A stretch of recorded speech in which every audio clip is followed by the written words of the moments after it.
everyone. Welcome to Let's Talk About Brand. I, of course, am your host, Christine Gritmon, and I'm coming at you every single week with different guest experts who are going to talk about different, very important elements of branding, especially personal branding. Today's is very important, a very important component of branding. It's all about finding your remarkability. So many people feel like there's nothing special about them. And that runs counter to the whole premise of putting your brand out there in a bigger, bolder way. So today we are talking to Rich Brooks, aka The Rich Brooks. He is the founder of Flight New Media, which is an agency, a digital marketing agency, and he also runs the Agents of Change podcast and annual summit. So without any further ado, let's bring Rich on. Hello, Rich. Thank you so much for being here. Hey, Christine. Good to see you again. Thanks for having me on. Yeah, well, when I saw you talk about remarkability at Social Media Week Lima this year, I'm like, okay, well, that exactly needs to go on my show. Because as I said in the intro, one thing that really gets in people's way and really is like the number one stumbling block that I come across with clients is they can't answer the question of why you. You know, they don't really think there's anything special about them, and it really trips them up with everything that has to come after. So, what are some ways that you meet that resistance initially when talking to someone and helping tease out what is special about themselves, their product, their service, whatever they've got going on?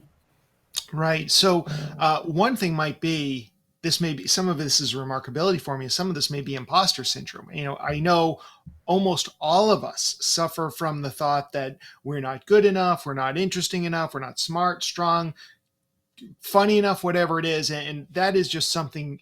It's a mindset thing. You have to get over that. But I've been doing this for 25 years, working with businesses in all different industries. And one of the things that has kind of come out of this work is you need to stand out and you need to figure out what makes you. I love the word remarkability. I think it's a word that resonates with a lot of people. Everybody wants to be remarkable, but that word can seem intimidating. Like, what's remarkable about me? So when I'm working with, whether it's a full-on brand or a company or just an individual, I will often talk to them about what I've come to call the remarkability formula, which has four lenses and all different ways in which you can view yourself, your business, your company, what have you, and find out what really helps you stand out, what makes you unique in the marketplace. So here's the thing, if everyone's unique, I mean, you see the Listen, inherent I've seen The dichotomy. Incredibles, right? I've seen The Incredibles movie. I know. I know the whole thing. But the bottom line is, I'm not saying remarkable has to be the biggest, the best, or any. It's about being different.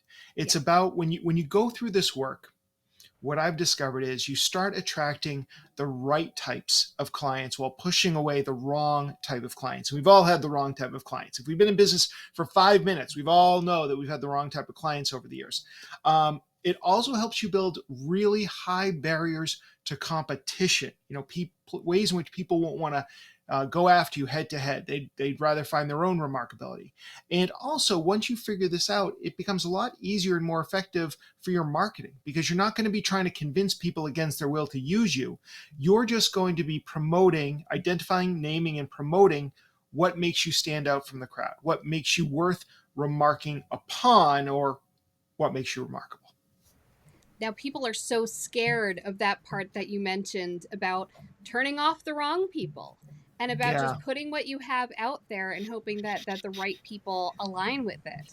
So, is actually identifying the wrong people part of the process here? I think it's less about identifying some of the wrong people, although that will become a skill if you've been in this business long enough, as long as I have for sure. But I think it's more about really honing in on who you want to serve and what makes you stand out to that audience. So, as I take people through the four lenses, which I'll just mention here, they're find, focus, forge, and fashion. Find is there's already something remarkable about your business. You just need to identify it, name it. Focus is about niching down, and that's really where you start to figure out who you're best able to serve. A forge is where you create something extrinsic to your main offerings, but still keeping in line with your mission, vision, and values. And then frame is all about repositioning your offerings in a new and powerful way. So when you're thinking about how do I stand out, or in your question being about like pushing away the wrong people, when you start to figure out what you're best at, and when you start niching down to serve a smaller audience, you're going to start putting out some different types of messaging and communications that's going to help attract the right kind of people. But that same message will hopefully push the wrong people away. And this can be done through a number of different ways. One way that you can stand out is through price. Now, price, just lowering your price is not remarkable.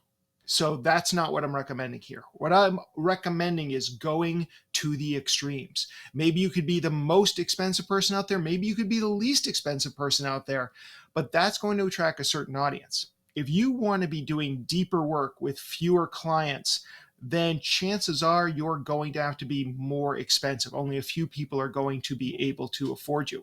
If you want to be able to work with a wide variety of nonprofits, then you're going to need to probably lower your price and just, make your money through bulk. So pricing is just one aspect of how you might be remarkable, how you might stand out.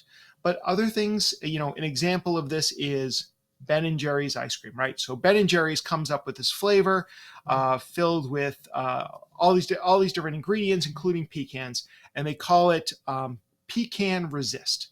And they market this, and they tell everybody as they're marketing it that $100,000 of the profits are going to go to these 4 progressive organizations. If you know anything about Ben and Jerry's, they're a very left-leaning company, and they really did not like our former president. So they basically did this almost to say, we can resist, pecan resist. They put this out there in the marketplace. They knew that their loyal customers and the left-leaning loyal customers were all going to gravitate to this. Even if they weren't fans of the brand, they were going to love this idea. But they also knew that there were going to be a lot of people who were put off by this idea, and they certainly were. There were people who said, I'll never, do Ben and Jerry's again. It's the same thing when Nike got behind Kaepernick. So there's these things that we can do in the marketplace that will help identify who we are. And people tend to want to work with people with similar values, whatever those may be, and they're going to be more attracted to us. At the same time, by putting that message out, we may push some other people away. But as long as we're okay with that, that works out great. Yeah, Penzeys Spices did something similar, and I think it's been incredible for their business because they've just said, you know what, this is our point of difference. Right. I want to go back to something you said about pricing. To your point, you can put yourself out there as the premium option, but again, getting back into those confidence issues and the idea of finding your remarkability and truly owning it. Just putting a high price tag on your services won't necessarily get people in there for them. So how can you make sure that you're really leading the way with remarkability? Yeah, I would not recommend raising your prices to become the most expensive person out there unless you have a track record already of incredible results. Because otherwise, you're right, no one is going to be attracted to that price point if you've got no proof in this. In fact, anything you do to become more remarkable could have good or bad business outcomes. The idea is to go to the edge, but you also have to, it has to make sense for you. And you can be remarkable and still have mid-range pricing. So it's not really about that.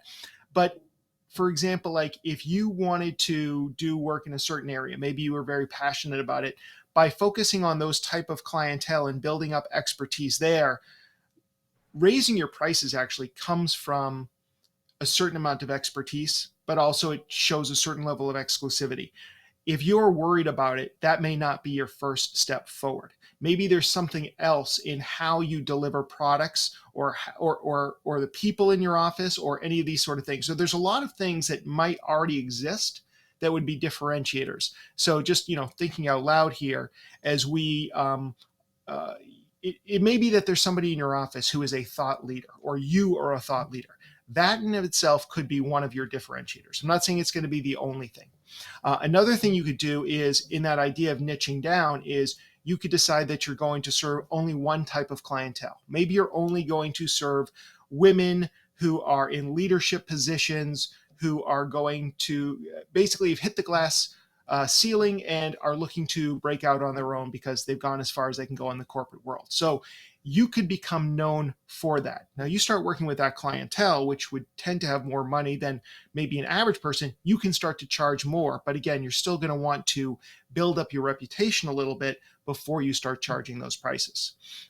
You could also, like another example is just locally, when I moved into my new home, I was looking for oil delivery services. I found the cheapest person out there. And it turns out that I was 1 block away from their delivery service, their radius. I called up, I asked if they would make an exception, and they gently said no. And part of it is because they know they can keep their prices down by serving that smaller community. Even though I'm just 1 block out, and maybe in this one case they'd make a little bit more money, this is their virtual line in the sand that they've drawn, and they're sticking to it. I respected it. I was bummed, but I respected their business decision, and this helps them become the lowest price provider of oil in their area. Also, to your point before about, if you work with high powered women in leadership roles, they're not going to be looking at the lowest tier people because they kind of have an understanding by virtue of just getting to that position in life that there is a value to expertise. And valuing expertise is something I want to talk about next because, as you can tell, I'm deeply entrenched in the world of imposter syndrome, both personally and with clients. And I know that a lot of times we have that situation where it can be hard to identify remarkability because we're good at it. Thus, it seems easy. Thus, we don't value it as much. So, how are we able to kind of get outside of our heads and really assess what does make us remarkable, not just in a way that we see as remarkable, but in a way that others will see? There's a lot to unpack there and a lot of good questions to ask, because one thing is it can be difficult for many of us to even admit that we're remarkable, even in one small area, because it's not comfortable to us. I mean, it feels awkward if somebody says, "Are you remarkable?" and you're like, "Oh, hell yeah, I'm remarkable." That for many of us can be a challenge right there. I think maybe some of the issue is that it's how we see ourselves. So again, some of that is going to be a mindset issue, but some of this is more going to be about maybe it's a steps of moving up the ladder. So if you do ultimately want to serve that audience, first of all, you are going to have to create an air of exclusivity or of high quality. So that's something that does come, as you practice through it. But some of that, if you are looking to work with that particular audience, yes, they're not looking for the cheapest option. I've had many experiences where somebody came to me and the price was so low I worried about it. So I think those are some things that are just more about how do you position yourself to a specific audience that you want to go after. But a lot of the things that you're asking about are just a matter of you overcoming it. And it may just be talking to your current clients and asking them, why did you choose me? Like, where were you when you chose me? And what was it that caused you to go with me? What is it that causes you to stay with me? They'll probably be much more congratulatory about your skill set than you are yourself. You may say, "Oh, no, go on. I'm really not that good at this," or "I'm not that." But they may say, "Look, I've worked with like a dozen other people just like you. None of them deliver the content the way that you do. None of them deliver it as effectively as you do. None of them push back on me the way that you do." So those are some things. So maybe talk to some of the people who you're working with, who you have a good relationship, not family or friends. I'm talking with real, honest to goodness paying clients, and find out what they think makes you stand out, what they think makes you remarkable. And if you interview enough people and they start saying a lot of the same things, then this is something to pay attention to. And I know from talking to some of our clients who came to us, I always ask, like, why did you leave your current agency? And I started to hear the exact same things over and over again. Things like they were hard to get in touch with. They never brought us any new ideas. We always had to bring ideas to them. There was no transparency in the pricing. I never knew where we stood. So those things became part of our core offerings. And we talk about this internally all the time. This is what we want to be known for. We want to be transparent on our pricing. We want to bring fresh ideas every single month. We want to be so reachable during business hours, work-life balance. But these are the things that people tell us they care about. So let's focus on these sort of deliverables above and beyond making sure that they're getting a positive ROI on their SEO or Google Ads or website.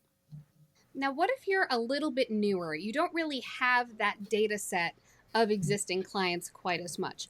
Part of remarkability, part of standing out, is that context of the existing fields that you're trying to stand out from. So, what are some ways to really kind of get information as to the picture that you're fitting into to understand how you can stand out and to understand where the holes are in that market?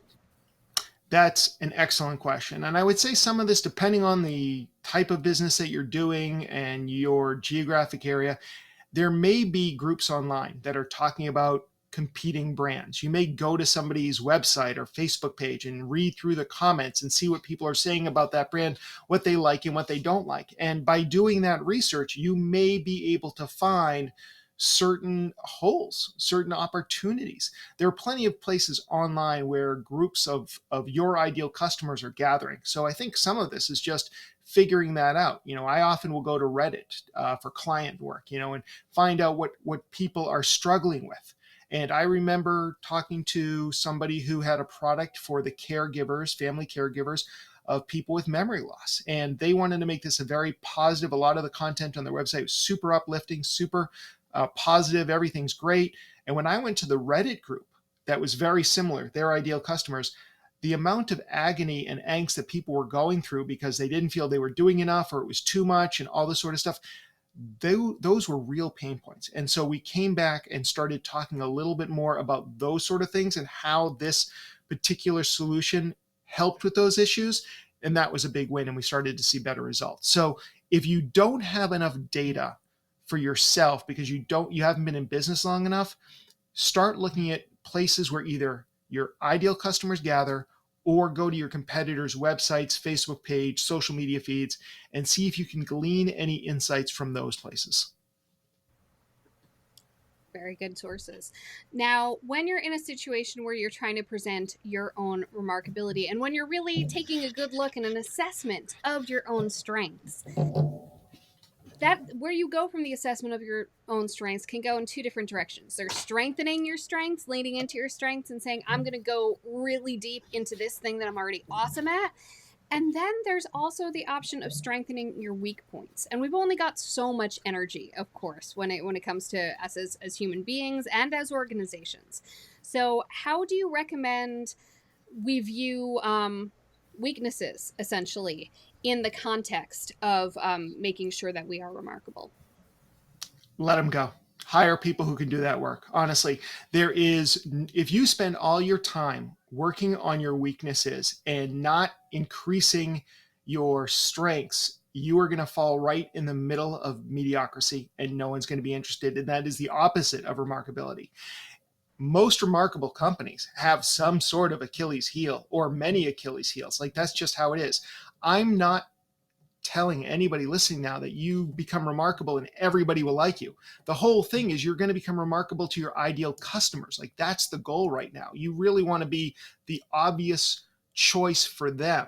My dad is a well-known clinical psychologist, and he talks a lot about the topic of resilience, and he talks about islands of competence. And a lot of parents and a lot of teachers, when they have a child who might not be good in math or English or what have you, focus on improving that one skill, almost ignoring the fact that this child is a great athlete or a great musician or a great artist or whatever it may be. So through the lens of remarkability, don't worry about your weaknesses. Everybody has them. You can't be perfect. If you're really good on design, but you're terrible on development, or you're really good with big ideas, but you're terrible on implementation and detail work, that's okay. Find somebody to partner with, find somebody you can hire, outsource to Fiverr or whatever it is to take care of those things. One thing I realized after only 20 years in business is that I am really bad at HR issues and number issues, money issues, right? So I don't do well with the daily running of the business. I now have a director of operations. She more or less runs the business of the business. And then I'm free to come and talk about big ideas like remarkability with wonderful people like you, Christine. I'm there doing business development. I'm doing getting on stage, all the things I love doing and that I'm good at doing, and not doing the things I'm weak at. So in a very long-winded answer, I would say worry less about your weaknesses higher if they're absolutely critical, like finances, and then really just put all of your energy into where you're already strong and just make those incredibly strong where you can be the best of the best and truly be remarkable. All right. Let's say you're focused. You have a realistic sense of what you're awesome at what is of value, of who those who those skills are of value to. You're not cocky about it. You're making sure you're continuing to develop those skills. You're on the right path. But if you build it, they will not necessarily come. Right.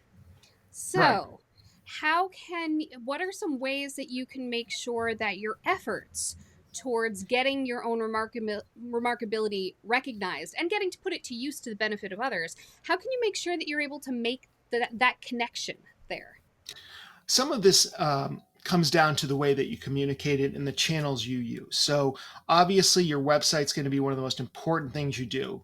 The fonts you use, the colors you use, the photos and videos you use, all should be there to reinforce what you're best at. That's part of it. And in your conversation, your communication through email marketing, through social, all those things, all should be on point, all should be on brand. And if it turns out that you've got a specific vertical that you want to focus on because those are your people, maybe it's the group of women in leadership, maybe it's the cannabis industry, maybe it's CPAs, it doesn't matter. But once you've honed in on that, and you know that you're really, the best marketer or the best designer or the best brander, the best PR person, the best copywriter for an industry or an audience, the next step is just to find out where they hang out online and where they hang out these days in real life, and make sure you get in front of those audiences. People love specialists. They love to think that information has been tied directly into them. So if you find your audience, and let's just go back to the women in leadership positions who's hit the glass ceiling. There's so much content you could be creating about that to market yourself as a thought leader or position yourself as a marketer for those people. I'd be creating webinars, I'd be creating blog posts, videos, podcasts, all focusing in on the problems of that audience. At a certain point, people are going to take notice and be like, oh, Rich or Christine or whoever really understands my pain points, understands my problems. I love what they stand for. I love what they're doing out there. I need to be talking to them. And that's the whole goal, is to be remarkable in a way that people start to come to you. They've heard that you're the best for lead gen, or you're the best for e-commerce, or whatever the case may be, and they start to seek you out. Or you become the go-to resource for marketing in a specific industry. And suddenly you're speaking at events, you're hosting podcasts, hosting webinars, or it's a very localized thing and you're putting on social media breakfasts or lunch and learns in your neighborhood, but you're bringing in all the kind of people that you should be working with. Now, this may be the trickiest one for you to answer, Rich. All right. Can you take us through your own journey towards discovering your own remarkability? I would not say that my journey is anywhere over. And we did talk about the cobbler and having new shoes. I would say, so some of the things that makes, Flight New Media, my agency, remarkable. And there's a bunch. And one of the things I talk about is if you do discover something remarkable about your business using these 4 lenses of find, focus, fortune, and frame, is don't stop. Keep on going, layer them upon each other. That's how you really do these things. So I think a few of the biggest things that make our agency stand out, especially in our local area of Southern Maine or New England, is the fact that we put on an annual conference here in Maine called the Agents of Change Conference. It's got very high barriers to competition. Anybody can create a Facebook account. Anybody can run an ad campaign on Facebook. It's easily copied. But putting on a conference, 300 to 400 people in a place as unpopulated as Maine, is kind of a big deal. So that's one thing. My competitors are never going to go head to head with me on that kind of conference. Also, since I have been speaking around the country for years and have met all of these amazing digital marketers who now will sometimes fly out to Maine on their own dime, present for free at my conference, those are all things that my competition can compete with. So that's another way. That's all part of the lens of Forge, something that's extrinsic to your main offering. My ability to bring in the expert in Facebook ads or email marketing, not as part of my team, but just because I've networked with all these people, and I'll bring those people in to meet with one of my clients to help them out if I feel like we can't help them out any further. These are all things that make our agency different than other agencies in the area. So those are a few things. Our focus is on lead gen is a big one too. We have a marketing agency that's got an amazing creative director, and we're doing a lot of design forward marketing, not just managing people's ad spend. So these are some of the ways in which we have kind of developed our own remarkability as an agency. What about you, though? Oh, me personally? I think it's just how damn charming I am, really. No. I just think that I've always been good at explaining things to people in a way that they understand. I will often take very complex issues or new ideas and be able to explain them to people in a way that makes sense to them. And because of that, I had the opportunity of becoming the tech guy. It used to be called the tech guru, but I think that's no longer PC. So now they call me the tech guy on the NBC affiliates here in Maine. So I go on, I talk about technical things, but I do it in such a way that anybody can understand. So that's one of the things that's helped me over the years. And my enjoyment of getting up on stage has separated me from a lot of other people in not so much the digital marketing arena, but in the agency arena. A lot of owners don't feel comfortable getting up on stage and speaking in front of an audience.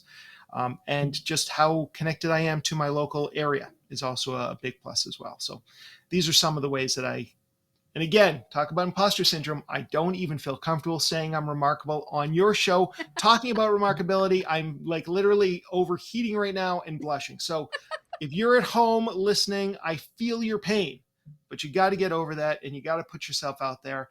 And this is the way that you attract the right type of clients to your business, whether you're a solopreneur or whether you're working for somebody else or whether you have your own company like me.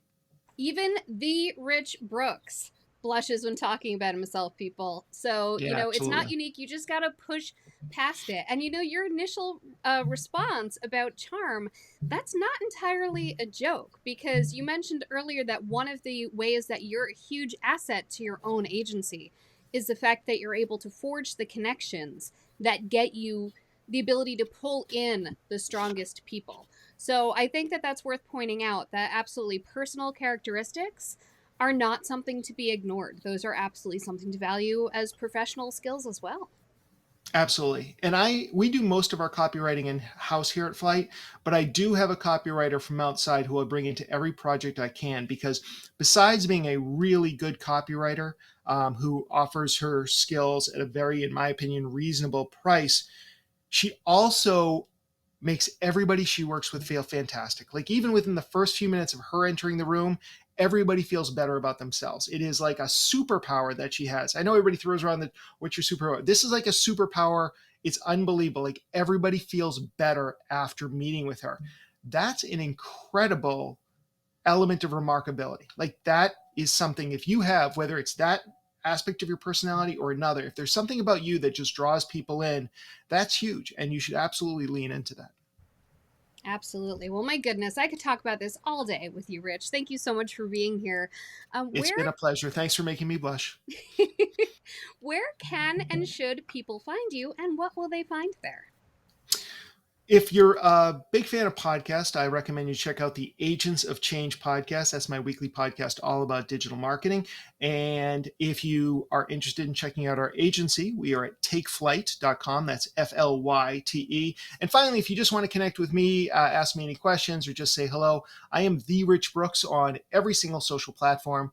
Probably easiest to get in touch with me through LinkedIn. Fantastic. Well, thank you so much for being here. This has been a truly remarkable conversation. Appreciate it, Christine. And thank you for being here, whether you're watching or listening.